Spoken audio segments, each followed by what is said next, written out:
The sort of rise of header bidding has really been about sort of the democratizing of access to inventory for publishers outside of the ad server. And that's really what has driven a lot of the adoption, is the ability for a publisher to go out and source demand from outside of the ad server and without having to manually manage line items in their ad server to get the most out of each impression that they have.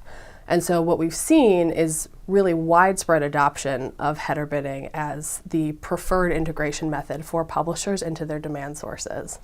And that's been sort of huge for the marketplace for a lot of reasons.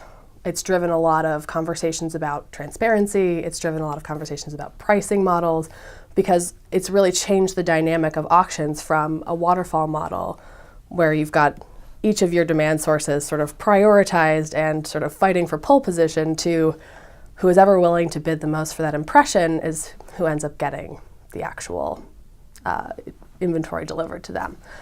And so, one of the things that we're seeing kind of evolve as wrappers become more prevalent, there's sort of two ways that they're evolving. One is there's a lot of proprietary solutions in the market, and there's obviously the open source product, Prebid, which AppNexus is fully supportive of. We believe in the value of that open source project because it has the ability for everyone to sort of participate in it. It's more open and is sort of aligned with the value of header bidding to begin with, which is that it's sort of democratizing the way that the auction happens. One of the really interesting things that we're seeing is as new wrappers are coming into market and as more publishers are adopting it, the wrapper really plays sort of two jobs for a publisher. It gets you the most access to as many demand partners as possible, and it delivers as many bids into your ad server. And so really, the wrapper is a layer that publishers shouldn't necessarily need to do a lot of work for them. It just really has to perform those two functions. And so that's kind of how we're seeing the market evolve and how header wrappers are evolving for publishers.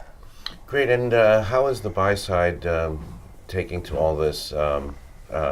What's the value equation for the buyers versus the sellers in this new world? Well, so the value equation for the buyers is that they get access to this inventory that was previously unavailable to them because of the ad server restrictions that were in place. So they now have the impression that was potentially worth more available in a more open auction setting. And so if you can bid the rate that you're willing to pay for that high quality impression, you can actually win it as opposed to someone else winning it because they had higher priority in the ad server. And so for a lot of buyers, this is a really good thing. And we're also seeing a lot of buyers who want more transparency in their supply chain. And a lot of that is from header bidding, and header bidding enables a lot of that as well. We cover video quite a lot, and how does video fit into this, or how could it fit into this scenario going forward? So header bidding has really taken off for display and has sort of driven a commoditization of supply there. Video and other formats are a little bit more nascent for header bidding, and I think there's a ton of opportunity there, and there's some really positive results coming from some tests. We have some publishers who are using it. We've got some demand partners who are doing video header bidding.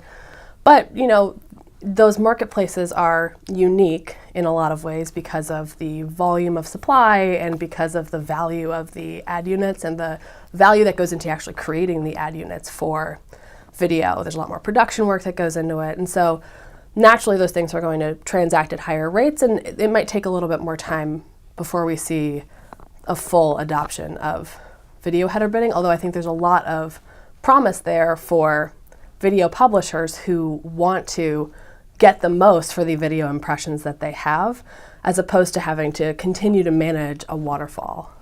And finally, extending a little bit of our conversation, what do you see next year in terms of the trading world from AppNexus's point of view, and where are things going? Yeah, so I think that, again, header bidding has driven a lot of transparency pushes and auction mechanic visibility, and as well as the commoditization, which we've talked about. And so I think what that's going to mean for publishers next year as they go into 2018 is a real focus on driving value in ways that are not about creating advertising technology stacks that can play lots of fancy games with the way that auctions work and with all the different players that participate in that auction, but really driving value to advertisers and finding the right set of data to place the right ad for the right advertiser, but also in just sort of allowing publishers to focus on creating content and building really great ecosystems that advertisers want to be a part of, that create differentiation in ways that are not about the ad stack.